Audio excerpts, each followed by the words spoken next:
핵심은 그거였던 것 같아요. 나도 가짜 뉴스의 피해자이지만 뭔가 본인에게 불리한 기사를 쓴다고 해서 그 언론을 그런 식으로 애완견이라고 해서야 되겠느냐라고 이재명 대표를 공략을 하는 것 같은데, 보면은 최근에 올린 글들을 봤을 때 뭐 그 민생 현안, 정치 현안 얘기를 좀 하다가 지적하는 사람은 늘 이재명 대표인 것 같아요. 그러니까 이게 나는 이재명만 공략한다 뭐 이런 전략인 것 같은데, 그렇게 볼 수 있을까요?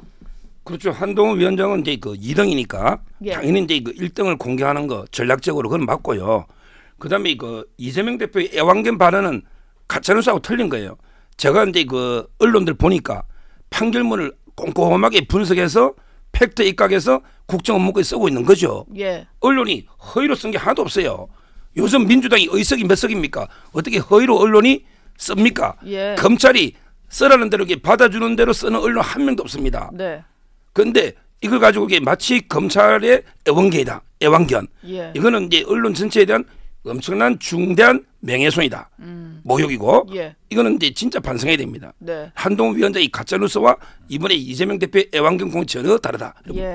저 뭐 국민의 목소리를 대변하는 언론 존중해야 되지만, 제가 사실 경험한 어떤 언론은 김용 부원장 같은 경우 네. 구속영장을 변호사가 받아보기 이틀 전에 조선일보에 단독 기사로 제공을 하셨어요. 예. 그래서 저희가 수개월 전에 공무상 비밀 누설하고 피의 사실 공표로 고발했지만 전혀 수사가 이루어지지 않고 있습니다.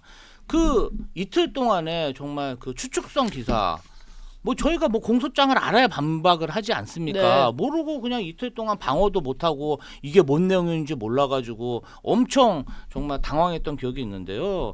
사실은 저희도 어떤 사실을 얘기하면 예. 언론에서 반반씩 이렇게 해주면 좋지만, 국가기관 또 검찰에서 하는 얘기는 익명, 정말 익명으로 기사하는 게 너무 많습니다. 네. 그러니까 이게 누군지도 모르겠고 예. 어디 가서 물어야 될지도 모르겠고, 저는 진짜 한동훈 위원장 다 안 좋게 평가하는데 본인 얼굴 떳떳이 나와가지고 자기 주장하는 건 높이 평가합니다. 정말 그 막 숨어서 예. 그냥 이렇게 흘리고 막 그게 또 도배가 되고, 이것 때문에 너무 고통을 많이 받았고요. 민주당에서 공무상 비밀 누설 피의 사실 공표에 대해서 엄청 많이 정말 문제를 제기하고 뭘 하고 있지만, 검찰에서는 전혀 개선을 하지 않고 있습니다. 이 예. 부분은 좀 잘못했다 이렇게 생각합니다. 근데 저도 이제 검찰 출입 기자 해봤는데 익명으로 쓸 수밖에 없는 게, 수사 검사가 사실 평검사까지 뭐 이름이 낱낱이 기사화되는 건 좀 맞지 않는 것 같고, 그리고 이게 되게 어렵게 취재를 해서 기사를 쓰는 거거든요. 근데 수사 상황을 취재를 하면 당연히 쓰는 게 맞는 것 같아가지고, 이게 받아쓰기가 아니라 사실 엄청나게 다들 취재해서 쓰는 것 같은데, 마치 요즘에는 뭐 그냥 불러주는 대로 그냥 쓰는 기자들처럼 이제 인식이 된 것 같아서, 사실 기자들은 그런 표현을 좀 보면은 많이 이렇게 뭐 심정적으로 좀 그렇거든요. 그런 기자가 없을 것 같다는 생각이에요, 저는. 그러니까요. 예. 지금 이제 그 익명이라는 거는 취재원을 좀 보호해줄 그런 이제 의무가 있거든요. 예. 취재원 이름을 이게 다 밝혀버리면 안 되잖아요. 네. 그래서 이제 익명이 노는 거고, 요즘 이게 저도 기자들요 많이 만나 보면 진짜 열심히 공부하고 노력합니다. 아마 이제 그 이화영 판결문이 한 300페이지 되잖아요. 예. 제가 291페이지가 돼서 예, 뭐 별지하고 너무 이제 길더라고요. 목차하고. 네. 근데 그거 아마 이제 저는 이재명 대표가 그걸 다 읽어봤을까 이런 생각이 들어요. 민주당 의원들도 마찬가지고 그냥 자기들은 이렇게 결론 내려놓고 비판하는 거죠. 읽어보긴 읽어보지 않았을까요? 끝까지 읽어본 사람 저는 없다 보는 게, 네. 제가 항상 하잖아요. 3명이 읽어봤을 거라고. 3명. 그 판결문은요. 첫째 그 신진우 부장판사, 예. 부장판사. 네. 그다음에 그 두 번째가 박상용 부부장 검사. 예. 검사는 해야 되거든요. 네. 그다음에 서민석 변호사. 솔직히 다른 변호사도 다 안 봤대요. 서민석 변호사가 원래 주 변호사입니다. 네. 그 외에는 이게 전부 다 전부 코끼리 약간 이게 발목 맞히듯이 네. 찔끔찔끔 이렇게 보고 떠드는 거지. 제대로 이렇게 분석한 사람 별로 없다. 네. 근데 언론은 다르더라고요.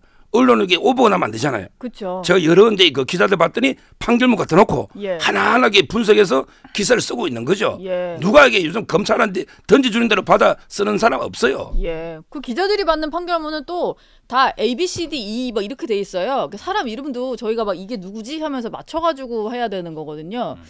그리고 그러다 보니까 일단 민주당의 어떤 이 검찰이라든지 언론에 대한 공격에 대해서 뭐 언론 단체도 성명이 나올 정도로 이거는 뭐 보수 진보 매체를 떠나서 좀 너무 나갔다 뭐 이런 생각이 드는 것 같은데 좀 내부적으로 이거에 좀 동조해가지고 이 대표를 엄호한답시고 좀 더 나간 얘기를 하는 분들이 있잖아요. 뭐 아니, 기레기다 뭐 이런 얘기까지 하시면서 뭐 저는 뭐 그런 말에 동의하지는 않습니다. 예. 그러나 언론 존중해야죠. 저희가 한동훈 의원처럼 기자한테 수억 원의 손해배상 청구를 한 적은 없잖아요. 그리고 뭐 언중이나 이런 데는 제도를 하지만 네. 직접적으로 이렇게 소송을 건 적은 없습니다. 정치인이니까 그것도 예. 비판받아야 되니까. 그런데 언론도 권력이 있고 어떤 책임이 있다 이 말씀을 하신 것 같대요. 네. 그런데 제가 아까도 말씀드렸잖아요.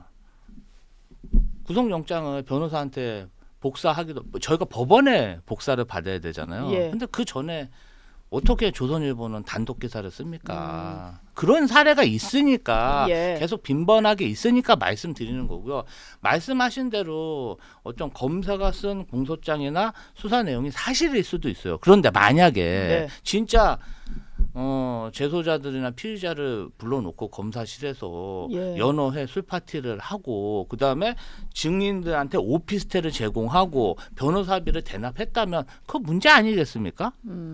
그러한 사실도 취재가 돼야 되고 어떤 방어가 돼야 된다. 네. 균형되게 좀 봐달라. 그런 말씀이었던 걸로 좀 생각합니다.